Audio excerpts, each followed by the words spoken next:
আমি কিন্তু ভেবে দেখেছি, একটা লোকের শরীরে যত দাগ পড়ে তত সে পরিণত হয়।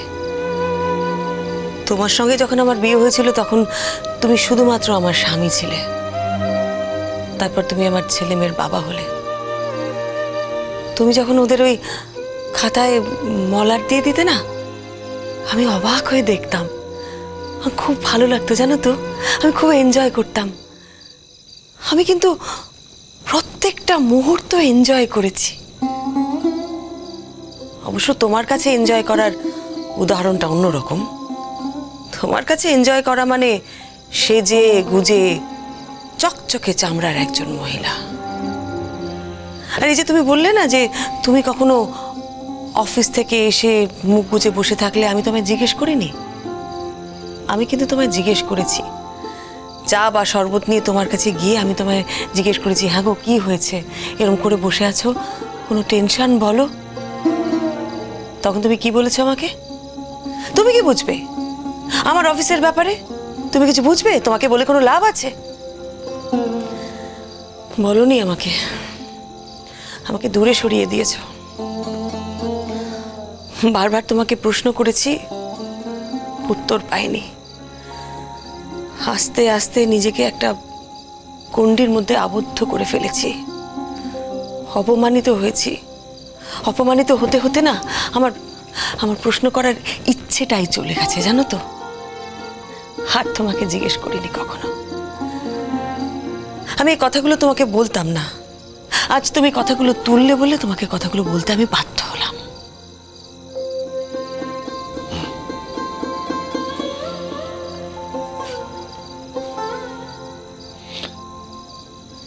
আমি অবাক হয়ে যাচ্ছি। তুমি খুব গুছিয়ে কথাবার্তা বলতে শিখে গেছো। নাইস। আচ্ছা, তুমি এই যে রেফারেন্স দিলে না, খুব সাজগোজ করা ঝাঁ চকচকে মহিলা আমার নাকি খুব পছন্দ। আচ্ছা, কখনো তোমার মনে হয়েছে যে এর বাইরেও একজন স্বামী কিছু চায়? একজন স্বামী তার স্ত্রীর মধ্যে বুদ্ধিমত্তা দেখতে চায়, একজন স্বামী তার স্ত্রীর মধ্যে মেধা দেখতে চায়। যে মেধা বা যে বুদ্ধি নিয়ে আমি জন্মেছিলাম সেটা নিয়ে 22 বছর বয়সে তোমাদের বাড়িতে এসেছিলাম। সেই মেধা বা সেই বুদ্ধির তো কোনো চর্চা করা হয়নি, তাহলে সেটা বাড়বে কি করে বলো? আমি যদি সত্যিই বুদ্ধিমতী হতাম তাহলে এতগুলো বছর গাধার মতন তোমাদের সংসারে খেটে হাতে শূন্য নিয়ে বসে থাকতাম না। সেই তোমাকে শুধু গাধার মতন খাটানোই হয়েছে, আর কিচ্ছু পাওনি। পেয়েছি। সারাদিন ক্লান্ত বিধ্বস্ত চেহারায় তোমার চাহিদা মেটানো। পেয়েছি 3-3টে সন্তান, প্রত্যেকবার জীবন মরণ সমস্যা, জীবন মরণ কষ্ট। পেয়েছি অপমান, অসম্মান, পেয়েছি আরো অনেক কিছু। বছরে গোটা কয়েক শাড়ি, ভাত কাপড়, মাথার উপর ছাদ, আর তোমার পদবী। তুমি বলো, এর থেকে বেশি আর কি দিয়েছো তুমি আমাকে?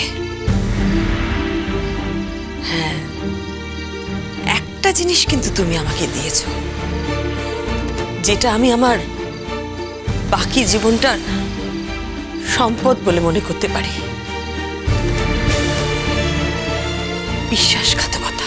খবরদার শ্রীময়ী, তুমি বোধহয় ভুলে যাচ্ছ তুমি কার সঙ্গে কথা বলছো। বিশ্বাসঘাতকতা নয়।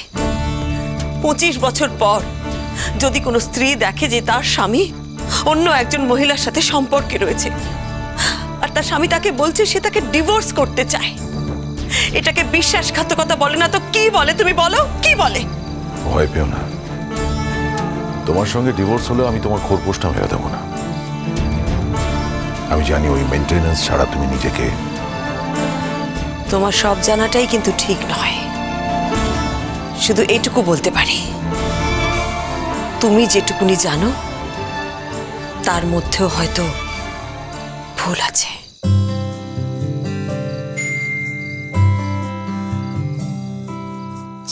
সুখী গৃহকোণ সবাইকে ভালোবেসে রোজ নাম চায় তবু জীবন মুচকি হাসে। হঠাৎ অন্য হাওয়া আয়না খুঁজছে মুখ, একটু ভালো লাগায় ইচ্ছে কুড়োয় সুখ। শ্রীময়ী শ্রীময়ী। অর্ণা শোন, আমার কথাটা মন দিয়ে শোন। তুই বেশ কয়েকদিন ধরে আমায় ফোন করছিস আর আমি বারবার তোকে একটাই কথা জিজ্ঞাসা করছি, তুই আমায় কেন ফোন করছিস? মানে এটা তো অ্যাজ সিম্পল অ্যাজ দ্যাট। এটা বোঝার চেষ্টা কর। আমি তোর ফোনটা রিসিভ করতে চাই না, তোর সাথে কথা বলার কিছু নেই। ফর গড সেক ব্যাপারটাকে শেষ করে দে। আমি তোর সাথে কথা বলতে চাই না, বুঝেছিস? আমি তো চলেই যাচ্ছি প্রত্যুষ। আমার মনে হলো যাওয়ার আগে তোকে জানানোটা আমার একটা কর্তব্য। কি বললি কর্তব্য? দারুণ, জানিস তো অর্ণা, অসাধারণ কথা বলিস তুই। সুন্দর ঘুরিয়ে ঘুরিয়ে, মানে এমনভাবে বলছিস যেন প্রচণ্ড ইমোশনাল বিষয়টা, তাই না? কিন্তু আমার একটুও মায়া হচ্ছে না, কারণ আমি এক্স্যাক্টলি জানি তুই কীরকম। আমায় প্লিজ একটু একা থাকতে দে, আমাকে একটু রেহাই দে, বুঝলি? আমি না তোর কথা শুনতে চাই না, তোর গল্প, তোর বানানো বানানো এইসব জিনিসপত্র আমি শুনতে চাই না, তোকে দেখতে চাই না। ইনফ্যাক্ট তোর ছায়া দেখলে আমার অসহ্য লাগে, রাগ হয়। আমার কি মনে হয় বলতো, আমি আমার জীবনের অনেকটা সময় শুধুমাত্র তোর জন্য এমনি এমনি হারিয়ে ফেলেছি। সময়টা আমার আর ফিরে আসবে না, সময়টা কোনোদিনও। না, আমি বুঝতে পারছি না, তুই গেলে তো আমার কিছু যায় আসে না, তুই কেন বলছিস কথাগুলো আমাকে? তুই তো সুন্দর আছিস তোর হাজবেন্ডের সাথে, সংসার করছিস, মাঝে মাঝে এসে আমায় হাতছানি দেওয়ার তো কোনো দরকার নেই। তুই কি ভেবেছিলি তুই হাতছানি দিলে আমি একবারে গলে যাবো, হাওয়া করে কাঁদতে আরম্ভ করবো? ভুল, তুই আমায় ভুল ভেবেছিলি অর্ণা। তোর থেকে অপমান ছাড়া আমার আর কিচ্ছু পাওয়ার নেই। এনিওয়ে, তোর কয়েকটা জিনিস আমার কাছে আছে, আমি রিহার্সাল রুমে পৌঁছে দিয়ে আসবো। ভেবেছিলাম তোর সাথে কথা বলে শেষবার দেখা করে তোর হাতেই দিয়ে দেব। তুই যখন আমার মুখই দেখতে চাস না, দেন ইটস ওকে। ন্যাকামোগুলো করিস না, এই ন্যাকামোগুলো প্লিজ আর করিস না। আমি জিনিসগুলো দিয়েছিলাম কারণ আমি তোকে ভালোবাসতাম বলে। তখন বিশ্বাস করতাম পৃথিবীতে ভালোবাসা বলে কোনো একটা বস্তু হয়, কিন্তু এখন আর সেই বিশ্বাসটা আমি করি না। সেই জন্য জিনিসগুলোর কোনো মূল্য আমার কাছে আর নেই, বুঝেছিস? তুই আমায় দিবি কি ফেলে দিবি তোর ব্যাপার, যদি তুই দিস আমি কিন্তু ফেলে দেবো। সমস্ত স্মৃতি আমি জ্বালিয়ে পুড়িয়ে রাগ করে দেবো, কারণ ওগুলো আমার কাছে কোনো মানে নেই। বুঝতে পেরেছিস তো কি বলছি আমি? হ্যাঁ, তুই যেগুলো দিয়েছিলি সেগুলো আমি অকেশন ওয়াইজ পুড়িয়ে দেবো। আমার আর কিচ্ছু বলার নেই প্রত্যুষ, আমি যেখানেই থাকি, যত দূরেই থাকি, তুই আমাকে ভুলে যা। কিন্তু তুই যদি গান গাস, আমি ভালো থাকবো, সুখে থাকবো।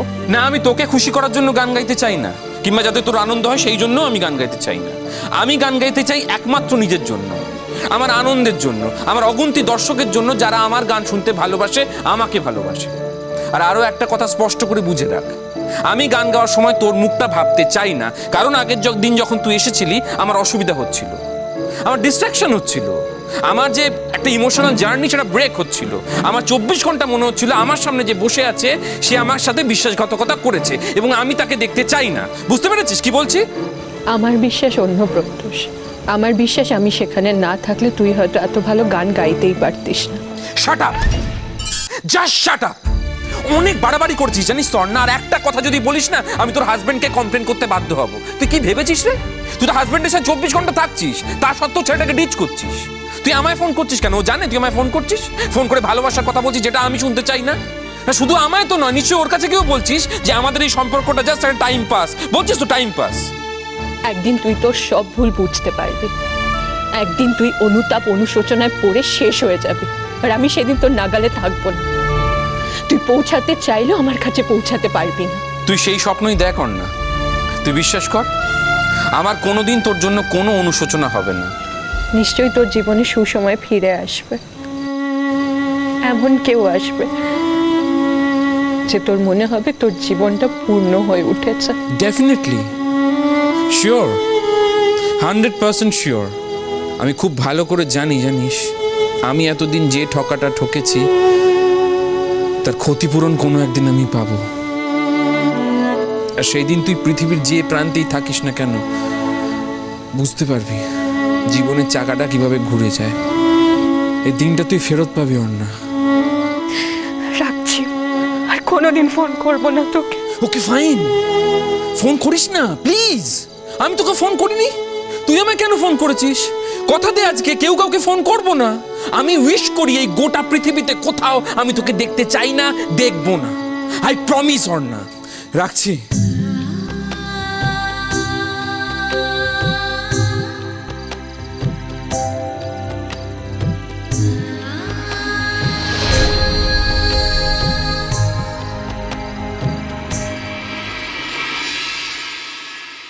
তোমার সাথে আমার একটু বোঝাপড়া আছে। এবার থেকে চুনি আলো জ্বালাবে। তুমি তো আলো জ্বালিয়েছো জুন, আর কোথাও না হোক তোমার অনিন্দুদার জীবনে তো আলো জ্বালিয়েছো। তোমার অনিন্দুদার যেখানে বলবে সেখানে আমি সই করে দেবো।